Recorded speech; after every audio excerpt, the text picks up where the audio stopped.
Olá, este vídeo faz parte do ciclo de palestras, um projeto do PET Matemática da UFSC. Nesta palestra, temos o professor Antônio Carlos Gardel Leitão, da UFSC. Fiquem com a palestra e bons estudos. Boa tarde a todos, é um prazer estar aqui nessa série de palestras do PET. Eu estou vendo que a câmera não me favorece muito porque a luz está pelas minhas costas, né? Então, enfim, pelo menos no começo da palestra eu vou ligar a câmera aqui. Depois o importante mesmo são os slides. Mais uma vez eu gostaria de agradecer a Gabriela e o pessoal do PET pelo convite. É um prazer bastante grande estar aqui conversando com vocês e falando sobre a área da matemática específica com a qual eu trabalho. Essencialmente eu trabalho nessa área com diferentes problemas, enfim, mas eu já trabalho nessa área da matemática desde que eu estava nos tempos de faculdade. Eu fui apresentado a ela ainda quando estudante de mestrado. Comecei a conhecer uns primeiros problemas, me interessei. Um desses problemas, inclusive, eu trouxe para mostrar para vocês aqui hoje. Eu fiz minha tese de mestrado na época a respeito de um problema dessa família de problemas que eu vou falar para vocês hoje a respeito. E, além disso, eu tive a oportunidade de continuar meus estudos, fazer o doutorado com um professor que era especialista nessa área, e eu continuei trabalhando na mesma área, obviamente com conteúdos diferentes, com problemas diferentes, e desde que eu terminei o doutorado, eu voltei para o Brasil, vim trabalhar na UFSC, né? E a oportunidade que eu tive aqui na UFSC foi, enfim, de escolher que tipo de matemática eu gostaria de fazer. Eu experimentei algumas áreas ao longo desses anos todos de UFSC e nunca abandonei essa área que eu vinha perseguindo, então, acompanhando desde os tempos de estudante, né, como vocês. Aliás, essa é a minha principal, até hoje, é a minha principal área de trabalho, né, e pesquisa. E o que eu gostaria de falar para vocês hoje, assim, em linhas bem gerais, como se caracteriza essa área de pesquisa, né, que se chama problemas inversos, né? Quais são os tais problemas inversos, quais são os desafios, o que é interessante, porque onde esses problemas inversos se mostram presentes, né, nas demandas da nossa sociedade, por que a gente quer estudar esses problemas no final do dia, e quais são os desafios que você enfrenta ao tentar resolver esses problemas, né?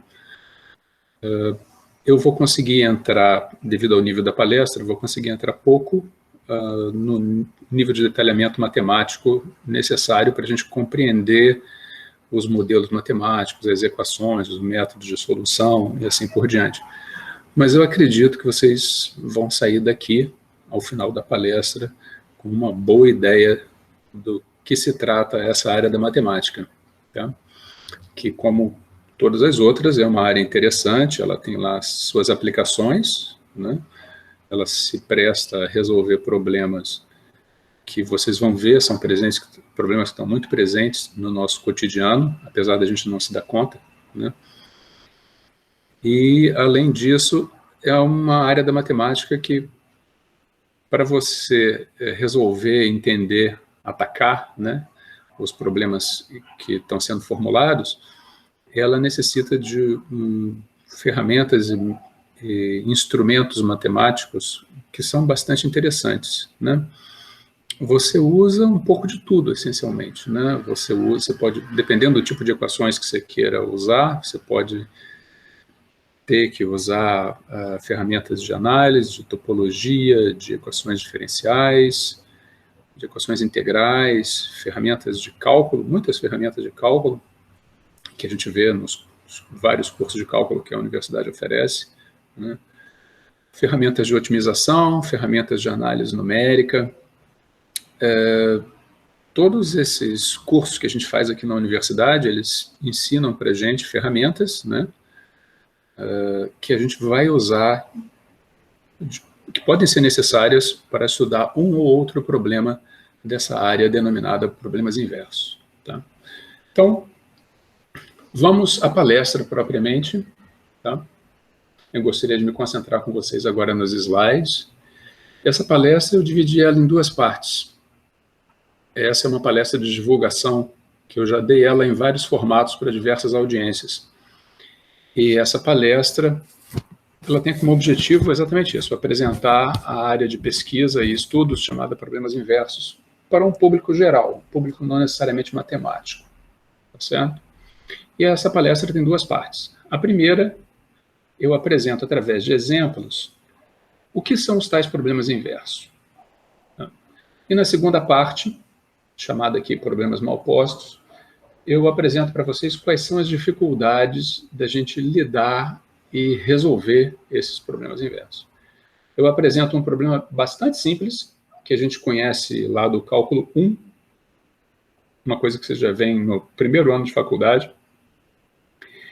Eu apresento para vocês um problema que não é um problema elementar, né, do nível da escola, mas é um problema do nível da universidade, e vocês conseguem compreender com facilidade a dificuldade que está por trás da resolução dos problemas inversos. Eu não sei hoje, né, até onde a gente vai conseguir caminhar com essa palestra. Talvez eu fique na primeira parte, só na apresentação dos problemas inversos. Hoje eu trouxe para vocês uma coletânea de material que eu coletei, que eu colecionei do YouTube e de vídeos particulares para apresentar para vocês. E é um material que eu vou apresentar e comentar, onde são discutidos diferentes problemas dessa família aqui de problemas inversos, denominada problemas inversos. E esse caminho que eu estou seguindo para fazer a apresentação da palestra de hoje é um caminho muito comum nos livros voltados a essa teoria. Se vocês pegam livros clássicos da década de 80, 90, dedicados a problemas inversos, a maior parte deles tem um primeiro capítulo que se dedica a estudar problemas, apresentar problemas e botar o dedo, né, nas dificuldades. Fala, olha, esse problema, você tem que atingir esse objetivo, e as dificuldades para você resolver o problema são essa, essa e essa. Então, tem um sem número de autores da época, como Baumeister, que foi meu orientador, o Hoffman, o Engel, o Kirsch, todos autores de livros da década de 80, 90, em que os primeiros capítulos do livro eram mais ou menos uma introdução através de exemplos, tá certo?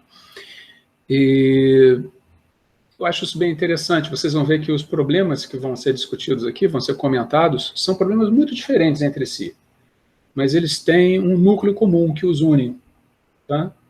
E é exatamente por isso que essa grande família de problemas, ela pode ser reunida numa mesma sacola, digamos assim, né, no mesmo pacote, e eles podem ser estudados sobre o ponto de vista que as perguntas que a gente quer ver resolvida para todos esses problemas são as mesmas. Apesar de um problema ser de álgebra, o outro de topologia, o outro de geometria, o outro de equações diferenciais, tá certo? Mas o que a gente quer ver respondido para cada um desses problemas é essencialmente a mesma coisa. Então vamos lá. O que são os tais problemas inversos? Eu gostaria de comentar com vocês um dos primeiros problemas inversos que foi formulado de maneira matemática, tá? Existe um outro problema ainda anterior a esse, que é um problema que teve uma interpretação matemática, mas ele, quando foi formulado, não foi formulado com esse intuito, né? É um problema de Platão, onde ele descreve o mito da caverna. Esse problema, apesar de poder ser interpretado de um ponto de vista matemático, ele não foi formulado com essa intenção, né? Era um problema sobre teoria do conhecimento, e ele se destinava a investigar alguma coisa da área de ciências humanas, não de ciências exatas, apesar dele possuir essa interpretação, né? Então, o mito da caverna, que foi um conto escrito por Platão, ele é tido como o problema inverso mais antigo, apesar de não ser um problema matemático. O primeiro problema que eu gostaria de citar como problema matemático, que pertence à família dos problemas inversos, é o chamado problema da computação das dimensões do nosso planeta, né? Então, existia um matemático, um filósofo, na verdade, ele não era só matemático, ele estudava várias coisas, chamado Eratóstenes, e o Eratóstenes se deparou com algumas observações feitas por astrônomos, porque naquela época não existia muito bem uma definição das ciências, né? Mas pessoas que faziam observações da natureza, e ele se deparou com observações bastante distintas com relação às sombras que gravetos projetavam no solo. Na mesma hora do dia, em uma cidade, em outra cidade, gravetos fincados no solo projetavam sombras de tamanho diferente. Isso fez o Eratóstenes parar para pensar, e ele falou, olha, se a Terra fosse plana, imaginando que o Sol está muito longe, os raios do Sol chegam paralelos à Terra, ele partiu dessa hipótese, isso jamais poderia acontecer. Dois gravetos em lugares diferentes iam projetar sombras do mesmo tamanho, né? Mesmo porque se você está na mesma cidade, você está numa praça, você finca dois gravetos no chão, esses dois gravetos vão projetar sombras do mesmo tamanho. Mas ele se deu conta que em cidades distantes isso não acontecia. E ele ficou muito curioso. E ele começou a desenvolver um método matemático para tentar explicar por que esse fenômeno acontecia, né? Então, e ele conseguiu, né, encontrar um modelo matemático para explicar esse fenômeno e conseguiu fazer perguntas e encontrar respostas, né? Então, esse problema é um problema muito representativo dessa família de problemas inversos. A respeito desse problema, eu trouxe um videozinho para mostrar para vocês, tá certo? Que explica com um pouco mais de carinho e detalhes o que eu estou contando para vocês agora de uma maneira bastante resumida, tá? Então, deixa eu trocar aqui a minha apresentação. O vídeo é esse aqui. Eu vou colocar o vídeo agora para vocês. Se vocês tiverem algum problema com o áudio, esse vídeo tem legendas, tá? Se vocês tiverem algum problema com o áudio ou com o entendimento, por favor, me interrompam, que eu paro aqui e tento melhorar as condições da apresentação. Vamos lá. A princípio, essa cena, onde o problema do Eratóstenes é descrita, essa cena começa com o farol de Alexandria, por isso esse fogo.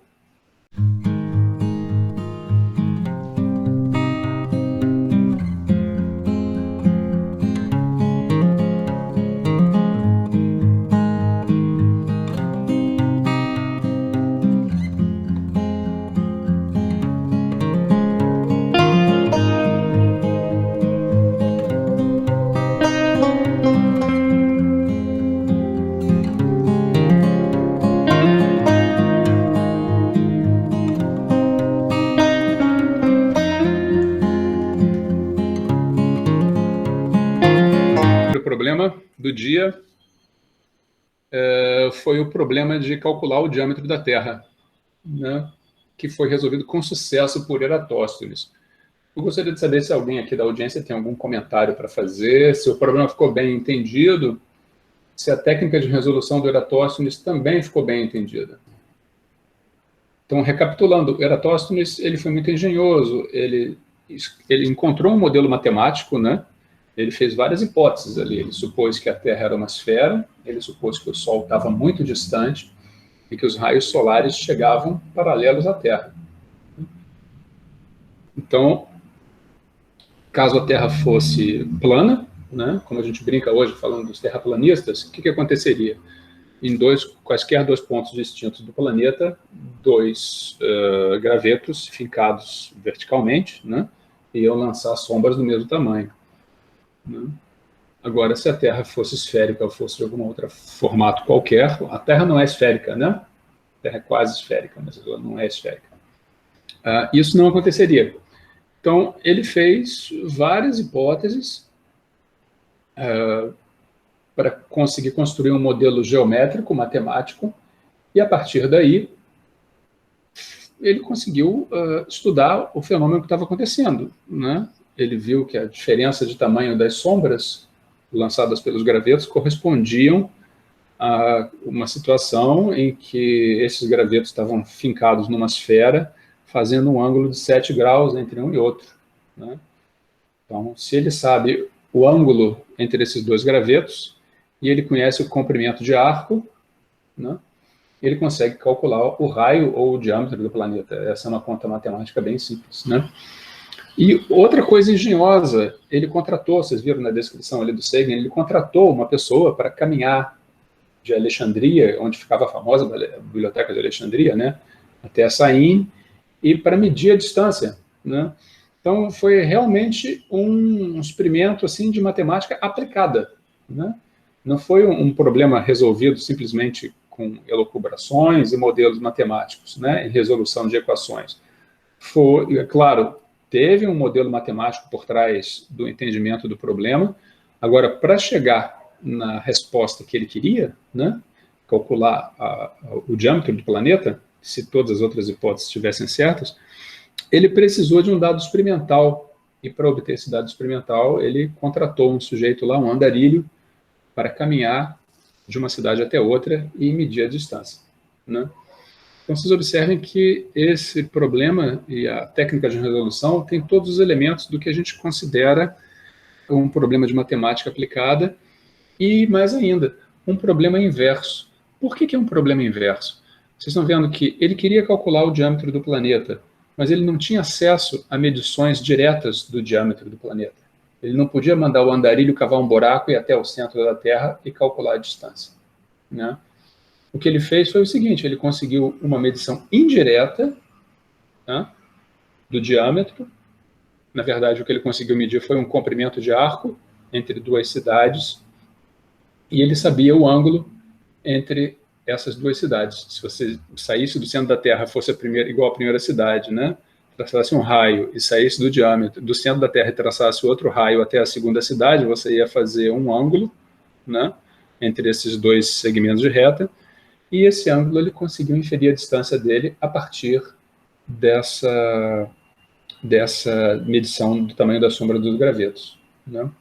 Então, bastante interessante, bastante engenhosa a técnica de resolução dele, e esse problema ele exemplifica para a gente não só o que é a matemática aplicada, né, como ele dá talvez o primeiro grande e bom exemplo do que é um problema inverso. Você tem um problema, né? Tem um fenômeno que está acontecendo, você quer descobrir uma grandeza dentro desse fenômeno, e essa grandeza você não consegue medir diretamente. Você só consegue medir outras coisas. E a partir dessas outras medidas que você consegue realizar, você, então, obtém informação a respeito daquilo que você quer calcular. Tá certo? Então, nessa lista aqui, nessa primeira página, tem uma série de outros problemas que estão sendo listados aqui como problemas inversos, né? Esse segundo parágrafo aqui fala sobre o descobrimento de compartimentos secretos atrás de paredes, né? Então, se você vai batendo na parede e você vai escutando o barulho da batida, se em algum momento tem um bolsão de ar por trás da parede, escondido, na hora que você bater, o som que você vai ouvir ecoar é diferente. Isso significa que atrás daquele lugar que você está batendo tem uma região oca, tá certo? Então, observa que, novamente, esse é um problema matemático e é um problema inverso, no sentido de que você não consegue ver onde é que está a região oca, mas você consegue saber que existe uma região oca num determinado ponto, simplesmente martelando na parede e ouvindo o eco das batidas. Tá certo? Esses dois problemas aqui, o problema de Eratóstenes e o problema do eco, são mais simples. Existem outros problemas que, para ser formalizados de uma maneira mais precisa, eles necessitam assim, de um formalismo matemático e físico maior, né? Por exemplo, o problema do espalhamento, né, que Heisenberg, com a mecânica quântica, né, ele intuiu que as interações entre partículas era totalmente descrita por uma chamada matriz de espalhamento, né? E essa matriz, ela coleta informações de um determinado fenômeno no infinito. É um pouco difícil de descrever isso aqui com palavras. Daqui a pouco eu vou dar um outro exemplo para vocês, um exemplo de tomografia, onde a gente também está associado a fenômenos de espalhamento. Tá? Mas aqui vocês estão vendo que na mecânica quântica a gente também tem a presença de um modelo matemático e de regras que permitem a gente descobrir uma determinada quantidade desconhecida a partir de medições de coisas que a gente tem acesso. Tá? Um outro parágrafo aqui fala sobre a descoberta dos neutrinos. Eu tinha um outro episódio, isso que eu mostrei para vocês agora há pouco, foi o primeiro episódio da série Cosmos, né, que foi criada pelo Carl Sagan na década de 80.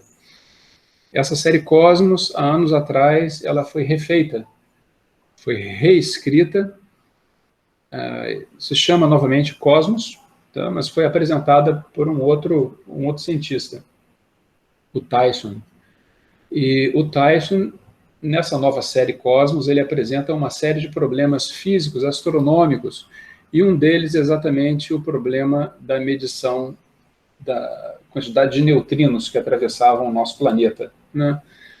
Novamente, eu não tenho vídeo hoje para mostrar aqui para vocês. Em outra ocasião que eu dei essa palestra, eu coletei esse vídeo. É fácil de encontrar ele no YouTube.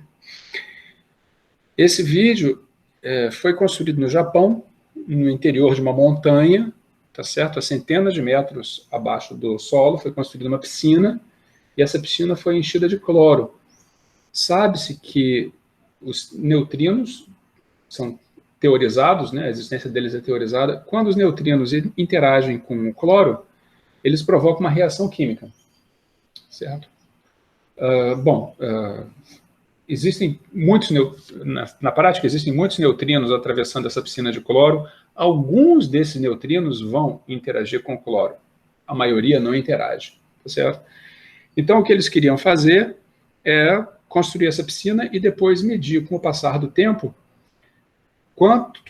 a quantidade de cloro que tinha sido transformada através de reações químicas provocadas pelo neutrino, né? E por que essa piscina foi construída tão profunda no interior do planeta? Para que os raios cósmicos não tivessem acesso à piscina, tá certo? Então, né, é mais uma cisterna que uma piscina, né? Mas, como essa estrutura estava cavada muito no interior da Terra, os raios cósmicos que atacam o nosso planeta, né, e chegam na superfície, chegam inclusive no subsolo, eles não conseguem penetrar mais do que uma certa profundidade. Então, da maneira como essa piscina foi construída, você tem medidores, microfones especiais que permitem você capturar esses raios cósmicos, e eles tinham certeza que lá não estava chegando nenhum raio cósmico, né? Então, qualquer reação química que estivesse sendo promovida com o cloro teria que ser resultado da interação dos neutrinos com o cloro, né? Então, novamente, a descoberta da existência de neutrinos, né, foi algo que pôde ser realizado através da realização da solução de um problema inverso, tá certo? Ou seja, é um problema onde você não consegue medir diretamente a coisa que você quer descobrir, tá? Você só consegue medir um efeito daquilo que você está estudando, né? No caso, você queria saber se tinha neutrino ou não e quantos neutrinos tinham. Você não tem um detector de neutrinos, mas você tem um detector da transformação do cloro em outra substância, que agora eu não me lembro qual é, tá? Então, o que você mede é uma consequência indireta daquela grandeza que você quer identificar e que te interessa, tá? Então, nos últimos anos, com o desenvolvimento da ciência, o número de problemas que foram surgindo com essas características em comum, ou seja, são problemas que você quer descobrir, você tem um modelo matemático, você quer descobrir uma certa grandeza nesse modelo matemático, mas você não tem um instrumento físico como um velocímetro, um altímetro, um termômetro. Você não tem um instrumento físico que te permita medir aquela grandeza que você está interessado em saber, está interessado em conhecer, né? O que você consegue fazer são medições indiretas, e a partir das medições indiretas, tem todo um modelo matemático que permite você descobrir o que você realmente está interessado em saber, tá certo? Nesse primeiro capítulo, eu tenho uma lista assim grande. Essas notas aqui foram originalmente construídas, escritas para um minicurso lá no IMPA, né? Um minicurso sobre problemas inversos e técnicas de solução. O primeiro capítulo desse minicurso especificava um bom número de problemas inversos, tá certo? e eu compilei essa lista aqui a partir do primeiro capítulo dessas notas de aula, desse minicurso que eu dei com um ex-aluno meu há bastante tempo, no colóquio do IMPA, tá certo? Então, se a gente olha aqui os primeiros problemas dessa lista, a gente vê logo o primeiro é a tomografia por raio-x. Para esse aqui também eu tenho um videozinho para mostrar para vocês. Além dessa tomografia por raio-x, vamos correr rapidamente a lista dessa página, a gente tem a tomografia por emissão de pósitron. É um outro fenômeno físico, mas que tem o mesmo objetivo da tomografia. A tomografia médica, vocês sabem, a gente quer investigar o interior do paciente, né? Quer saber se tem um câncer, se tem alguma coisa errada com algum dos órgãos do paciente, mas você não quer cortar o paciente e olhar lá dentro, certo? Você quer olhar por fora e saber o que está acontecendo dentro do paciente. Nesse sentido, todos esses problemas de tomografia listados aqui, a tomografia por emissão de pósitron, a tal PET-CT, que é uma combinação da PET com a CT, uma tomografia dupla, né, que usa duas técnicas combinadas. A SPECT também, que é uma técnica que andou na moda por muito tempo, ela tem aplicações bastante específicas, que é a tomografia de emissão de fótons únicos, né? Você emite um fóton de cada vez e tem um modelo matemático para você fazer a reconstrução da imagem do objeto que está sendo estudado. Todas essas tomografias aqui, elas têm o seguinte proposta. Você tem um espécime, por exemplo, o corpo humano, uma parte, né, do corpo humano, pode ser o tórax, a cabeça. Então, você estuda, faz medições pelo lado de fora e você tenta descobrir o que está dentro do espécime, tá certo? Dentro do tórax, dentro da cabeça do paciente, tá certo?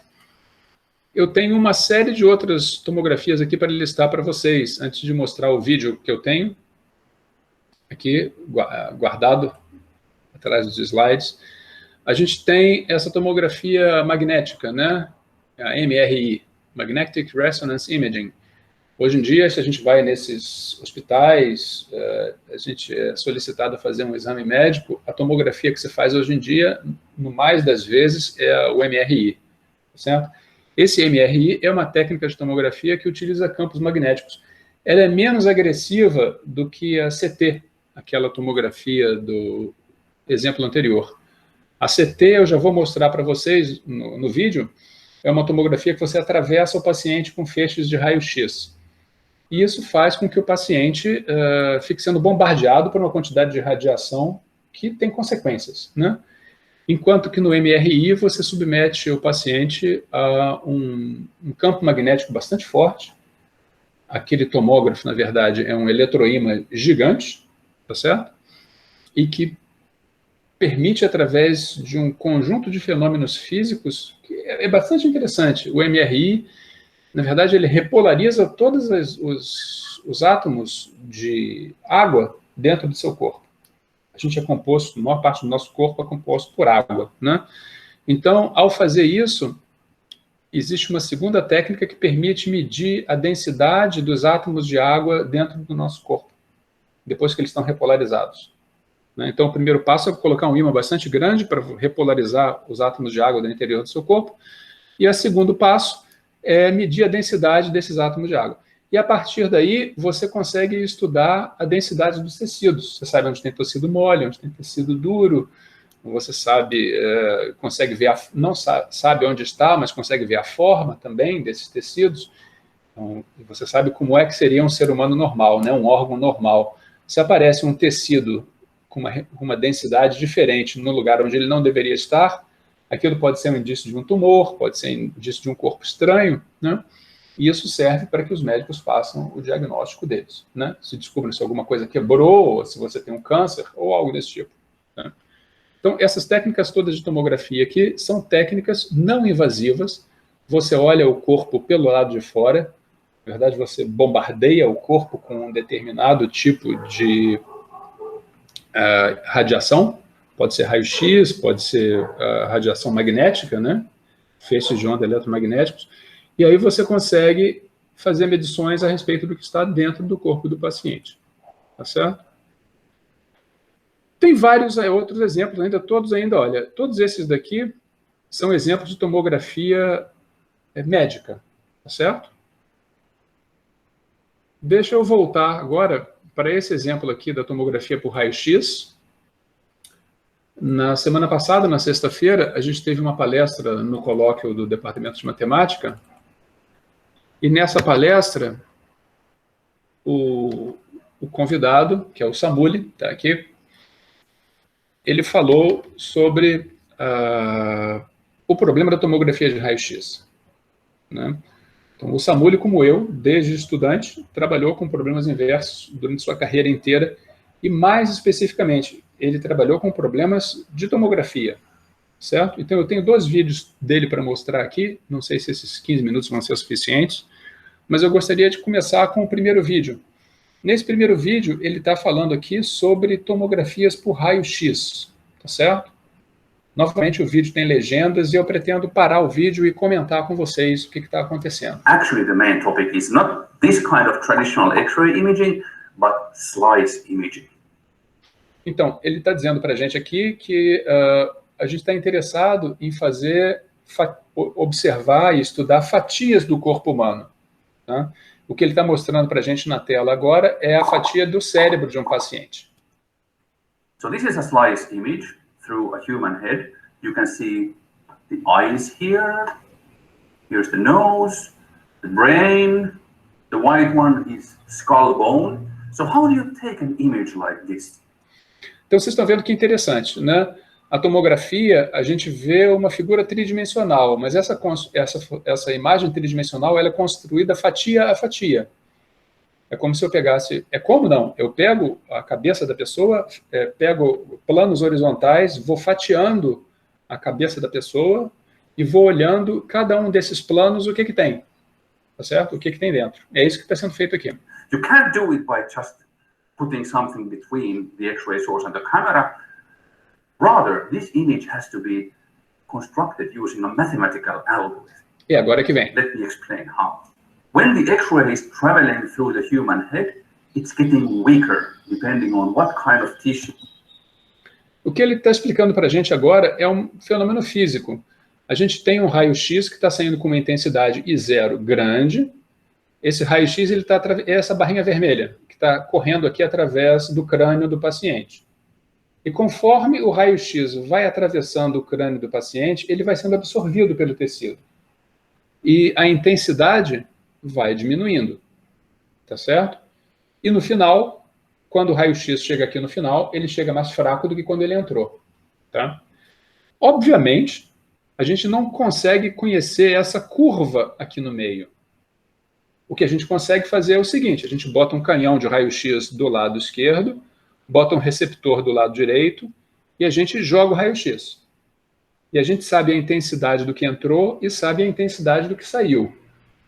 Então, na verdade, a gente só conhece os valores I0 e I1. A gente não conhece esse caminho todo aqui. Isso seria o ideal, né? Se a gente conhecesse esse caminho todo, a gente teria muito mais informação à nossa disposição. It's encountering. Then, actually, we can use a mathematical trick based on logarithm. Então, o que ele está fazendo agora? Ele está fazendo o processo inverso, né? Se a gente começa com uma intensidade grande e termina com uma intensidade pequena, isso está acontecendo porque o raio-x está sendo absorvido, né? A gente pode fazer andar na contramão. A gente pode imaginar que no começo a gente não tinha nada de tecido, tá certo? Sendo atravessado, e conforme o raio-x foi sendo absorvido, significa que a quantidade de tecido no meio do caminho foi aumentando, tá certo? Então, essa curva aqui, que ele chama de integral de linha, ela é um truque para a gente conseguir transformar a informação interior, ou reler a informação interior num novo formato. Vocês observem que aqui, o que está sendo mostrado aqui é não a absorção da raio-x, mas o acúmulo de material, de tecido, no caminho que o raio-x percorreu. Então, olha, no primeiro pedaço a gente estava em 0, porque o raio-x não passou por material nenhum, passou pelo ar. Depois ele começou a atravessar o crânio, então essa integral de linha está mostrando para a gente que a quantidade de material que foi sendo atravessada pelo raio-x, ela foi aumentando. E no final, quando o raio-x saiu do cérebro, a gente fica novamente com um valor constante. Na prática, nos nossos experimentos com o tomógrafo, a gente só vai saber o valor inicial e o valor final. A gente não vai conhecer essa curvazinha aqui no meio. Por quê? Porque para conhecer essa curvazinha, a gente tinha que conhecer o que a gente quer descobrir, na verdade, né? A gente tinha que conhecer o interior da cabeça aqui do paciente. To make the ray actually measure how much stuff in total did it encounter on its way through the head. So this amount is something we can calculate out of the X-ray image we took using the logarithm. So if you ever think, where does anyone need a logarithm? This is one answer. In medical imaging, it's crucial. A basic idea in slice imaging is to collect a lot of this information. Então, olha o que a gente está fazendo aqui agora. Vocês estão vendo que antes a gente pegou uma direção aqui e atravessou a cabeça do paciente com um raio-x, naquela direção. Esse valor amarelo aqui, ele está indicando para a gente a quantidade de tecido que tem entre a posição de entrada e a posição de saída. Tá certo? Então, olha lá. Se o raio vermelho passa aqui por cima... Deixa eu ver se eu consigo voltar o vídeo um bocadinho. This is one answer in medical imaging. Olha lá. Nesse ponto aqui, o raio-x, ele está entrando aqui e está saindo aqui. Ele não está atravessando a cabeça do paciente. Então, ele está entrando e saindo com a mesma intensidade. Ou seja, a quantidade de tecido atravessado é zero. A partir do momento que você pega um ângulo e uma posição onde o raio-x começa a atravessar o crânio do paciente, as nossas medições dizem para a gente que a quantidade de tecido atravessado está aumentando. E vocês vão vendo, essa linha amarela agora, ela está representando para cada uma dessas posições horizontais a quantidade de tecido que foi atravessada pelo raio-x correspondente. A basic idea in slice imaging. Vocês estão vendo agora, na hora que entrar nessa área densa aqui, esse valor amarelo aqui vai subir. To collect a lot of this information. Tá vendo? Na hora que passou por esses dois pedaços aqui, olha, onde eventualmente tinha uma maior quantidade de material, ele falou que essa parte branca aqui era osso, que tem uma densidade maior, né? Então, apesar da região ser menor, era uma região menor, mas que tinha uma densidade maior. Então, a gente viu que a quantidade de material no meio do caminho aumentou. So, for example, with this kind of linear movement through the head, you collect such a profile of how much stuff was there through each of the X-ray traveling this direction. Muito bem. Então, o que a gente fez? A gente pegou uma direção só, atravessou a cabeça do paciente com vários raios-x paralelos. A tomografia não é só isso. É isso também. O que a gente vai fazer é o seguinte, a gente vai pegar a cabeça do paciente, vai atravessar por vários raios-x paralelos, depois a gente vai girar o aparelho de raio-x e vai fazer o processo novamente. E para cada um desses ângulos que a gente está girando o raio-x, a gente vai construir uma curva de absorção amarela. Olha que bacana. Then, an important part of tomography is rotation. We collect the profile from all directions around the patient. This technology was first invented and implemented by Cormack and Hounsfield. Então, agora ele vai falar um pouco sobre o desenvolvimento, né, histórico dessa técnica de diagnóstico não invasivo, né, que hoje em dia é conhecido como tomografia. E Cormack foi um cara que foi fundamental nessa estratégia. Né? Vocês veem que uma resolução da imagem antigamente era ruim, né? Era péssima. Você olhava, você conseguia ver pouca coisa. Mas isso aqui foi um embrião das técnicas de imageamento que a gente tem hoje em dia, tá certo? E vocês estão vendo como é que essa coisa foi criada, né? Inclusive, o Cormack, ele ganhou o prêmio Nobel por essa invenção, né? Pela invenção do tomógrafo de raio-x. This is Hounsfield's original device. You can see the linear movement part here. and the rotation around the patient's head. And this is one of the original slice images recorded by Hounsfield. Also, let me note that agora ele vai falar sobre uma outra coisa. Devido ao andar do tempo, eu vou pular essa parte aqui. Ele fala um pouco sobre o modelo matemático para a gente... O que a gente coletou, então? Quando a gente fez a tomografia, a gente coletou um conjunto de curvas amarelas, né? Coletamos várias dessas curvas amarelas, cada uma correspondente a um ângulo diferente, né? Então, o modelo matemático, as equações que a gente tem que resolver, são exatamente as equações que pegam todas essas curvas amarelas que estão sendo construídas aqui, tá certo? E transformar esse conjunto de curvas amarelas na imagem do interior do crânio do espécime. É isso que a gente quer ver feito, entendeu? Para isso, é necessário resolver um sistema de equações, tá? E o que ele vai apresentar para a gente agora é um sistema de equações que foi desenvolvido pelo Radon, né? É uma transformada, isso a gente aprende nos cursos de cálculo mais avançados, né? A gente aprende a transformada de Fourier, entre outras, a gente aprende também a transformada de Radon. E essa transformada, ela faz com que a gente consiga resolver o conjunto de equações que se apresenta nesse problema específico, tá? Ou seja, a gente pega aquele conjunto de linhas amarelas que foram obtidas experimentalmente, né, colocando a cabeça do paciente no tomógrafo, e a gente manipula, através de um conjunto de equações, esses dados, as curvas amarelas, e no final a gente consegue reconstruir o que está no interior do paciente. Tá? Vamos voltar um pouco agora à apresentação da tomografia em si. Machines look something like this. Maybe you've seen this in Grey's Anatomy or House. Ele brinca aqui com os seriados médicos, né? Grey's Anatomy e House. Vocês estão vendo que esse aqui é um tomógrafo moderno, não é mais aquele da década de 70, né? Or maybe even in a hospital. So what happens here is that a 400 kilogram arrangement rotates there, having a very strong X-ray source and cameras. I'm glad they usually keep this lid closed, because as you can see, even the sheet is starting to move in the wind. So it's quite an energetic situation, this measurement. Now we arrive at the... Então vocês estão vendo como é que a coisa se processa. Quando a gente entra num tomógrafo, aquela coisa redonda, na verdade, dentro do tomógrafo tem um conjunto de emissores vermelhos e um conjunto de câmeras do outro lado, e a gente fica ali no meio.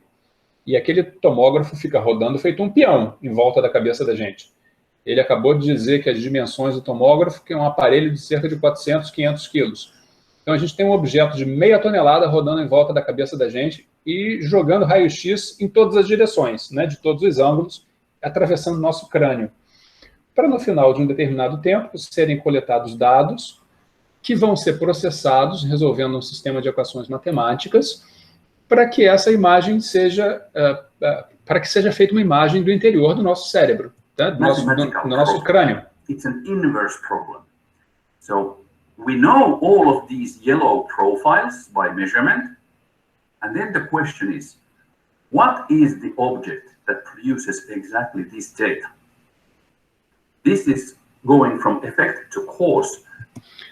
Exatamente isso que ele falou agora é a alma dos problemas inversos. A gente está indo do efeito para a causa. A gente não consegue medir a causa do fenômeno, no caso, a densidade no interior do nosso crânio. A gente consegue medir o efeito, né? Então, todas as vezes que a gente é capaz de medir o efeito e a gente quer descobrir a causa daquele efeito, e a gente não consegue medir diretamente a causa, esses problemas são chamados problemas inversos. Essa relação causa e efeito, né, na formulação do problema, ela une todos os diferentes problemas que eu apresentei para vocês hoje, todos os tipos diferentes de tomografia. Tá? O tempo já está acabando? And my goal today is to explain to you the most image. Eu vou apresentar para vocês uma última brincadeira que ele faz aqui com a tomografia, que é bastante criativa. Tá?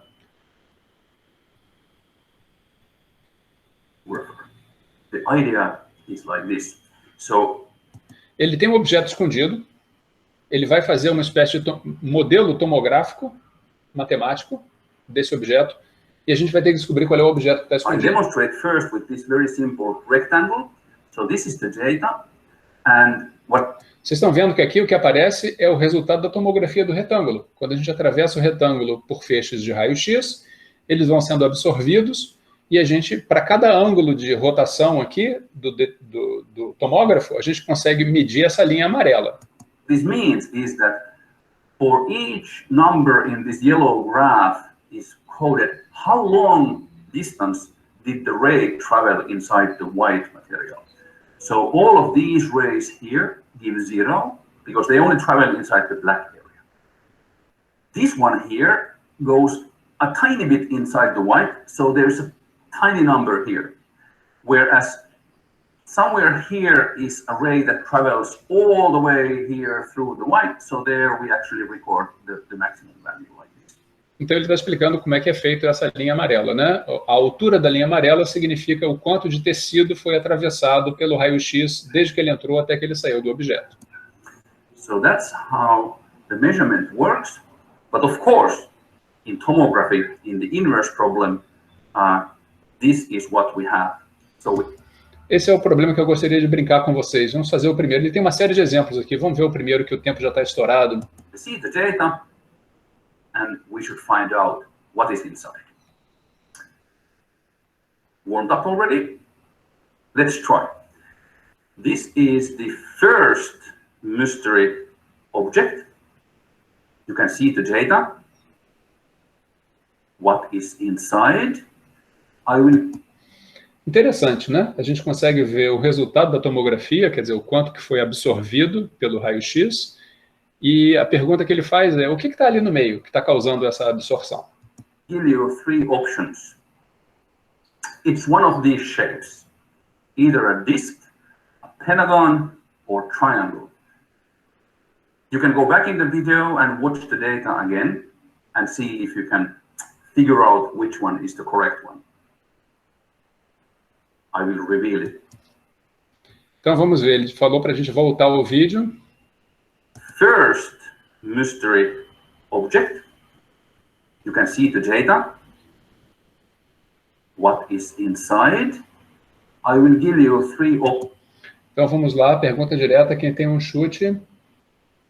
Cadê a Gabriela, que está servindo de host aqui para a sessão? Gabriela, você tem alguma ideia de qual das 3 figuras geométricas está sendo escaneada? É um triângulo, porque vai ter o ladinho de cá, aí em cima fica bastante material e depois o outro lado. Muito bem, vamos ver, ele vai dar a explicação. Pentagon or triangle. You can go back in the... is the correct one. I will reveal it now. The answer is triangle. Exatamente, Gabriela, olha lá. Quando ele fez o corte horizontal, né? Vocês estão vendo que a parte de baixo ficou mais alta e a parte de cima ficou mais baixa. E conforme ele vai girando, é como se a gente estivesse fazendo uma sombra. É como se a gente estivesse fazendo uma sombra do triângulo, né? Só que tem que essa sombra está sendo construída pela quantidade de material que foi atravessado. You can see from here. If you stop the video at any point, you can check that. Vamos tentar parar o vídeo aqui. Olha lá, essas retas aqui que passam pelo meio, né, do triângulo, são aquelas responsáveis por uma absorção maior. Enquanto que aqui, que eu estou cortando só um pedacinho do triângulo, a absorção é pequena. Aqui desse lado também, né? The yellow curve records how long way did the ray travel inside the white area. Okay, let's go to a more difficult one. Bom, This is... ele faz uma série de brincadeiras todas semelhantes. Agora ele vai atravessar um outro objeto aqui, ele mostra as curvas e ele pergunta qual é o objeto. Agora ele dá, em vez de 3 objetos geométricos, ele dá 3 caracteres chineses para a gente identificar, né? E ele dá de novo a resposta. Por final, em vez de caracteres chineses, ele bota uma letra, né? E ele, inclusive, essa brincadeira da letra ele fez sexta-feira passada na palestra que ele deu aqui no colóquio, né? E ele pergunta qual dessas 3 letras aqui foi a letra que estava sendo sujeita à tomografia, né? Muito bem. Senhores, esse vídeo é bastante ilustrativo. Eu acho que com essas imagens a gente consegue ter uma boa ideia dessa tomografia por raio-x, né? Acho que assim a gente consegue entender bastante bem qual é o processo que está por trás dessa tomografia, né? Eu tinha outros exemplos para mostrar para vocês, mas o tempo está estourado, então eu vou terminar por aqui. Vou abrir aqui a sessão para perguntas. E vocês estão vendo que todos esses problemas, em suma, né, no resumo da ópera, todos os problemas que estão sendo apresentados aqui, eles têm essa relação de causa e efeito. A gente consegue medir o efeito, né, de um determinado fenômeno matemático, fenômeno físico, e o que a gente quer descobrir é qual é a causa daquele efeito. Tá certo? Esses problemas todos que têm essa relação de causa e efeito são problemas que a gente caracteriza como problemas inversos. A gente não precisa ir para esse universo tão distante assim, não. Por exemplo, todo mundo aqui já fez álgebra linear, né? Se eu tenho uma matriz A, um vetor X e um vetor Y, eu posso formular dois problemas para vocês. Olha, dada a matriz e o vetor X, calcule o Y. O que você tem que fazer? Você multiplica A por X e calcula o Y. Esse é um problema onde você vai da causa para o efeito. Tá certo? Agora, se eu dou para vocês a matriz A, dou para vocês o vetor Y e peço para vocês calcularem o vetor X, tá certo? Aí a gente tem um sistema linear, não é isso? Uma equação do tipo AX igual a Y. Resolver essa equação é resolver um problema inverso, bastante simples. Porque eu digo para vocês qual é o modelo matemático, é a multiplicação da matriz pelo vetor X, e digo para vocês qual é o resultado dessa operação matemática, que é o vetor Y. Tá certo? Então eu estou dando para vocês o resultado da operação e estou perguntando para vocês qual foi o vetor X que tem que ser multiplicado pela matriz A para gerar o Y. Certo? Então, mesmo num contexto bastante simples, tá, de equações lineares, vocês veem que a gente consegue identificar problemas diretos e problemas inversos. Tá certo? Muito bem. Então, agradeço a todos pela atenção, muito obrigado, foi um prazer falar para vocês aqui na aula de hoje, na palestra de hoje, e caso haja interesse em fazer perguntas ou comentários, terei o maior prazer em respondê-los. Obrigado pela atenção, obrigado pelo convite, pela oportunidade, e dar os créditos, né? O professor Samuli, que deu esse último vídeo aqui, ele é professor da Universidade de Helsinki, na Finlândia. Eu conheço o Samuli já de muito tempo, inclusive eu tive um aluno de mestrado que foi fazer o doutorado na Europa e acabou passando um período estudando com o Samuli. O Samuli é um cara bastante atencioso e ele tem vários canais no YouTube dedicados à divulgação da matemática, certo? Então, quem quiser detalhes, por favor, me contacte, ou então assista a palestra do colóquio da última sexta-feira, ele foi o palestrante, e vocês vão ver lá, ele divulga os canais do YouTube que ele tem 3 canais diferentes, onde ele aborda diferentes aspectos de divulgação matemática, tá bom? E o primeiro vídeo que eu passei para vocês, como eu já mencionei, foi o vídeo do Carl Sagan, da série Cosmos, né, da década de 80, e para quem não conhece, eu só posso recomendar. É um vídeo bem legal, bem interessante, além desse pequeno extrato de 5 minutos que eu tirei do episódio. São discutidos vários problemas, enfim, é uma série sobre cosmologia. São 13 episódios, cada episódio de mais ou menos 1 hora, e o que eu apresentei para vocês foi o extrato do primeiro episódio dessa série.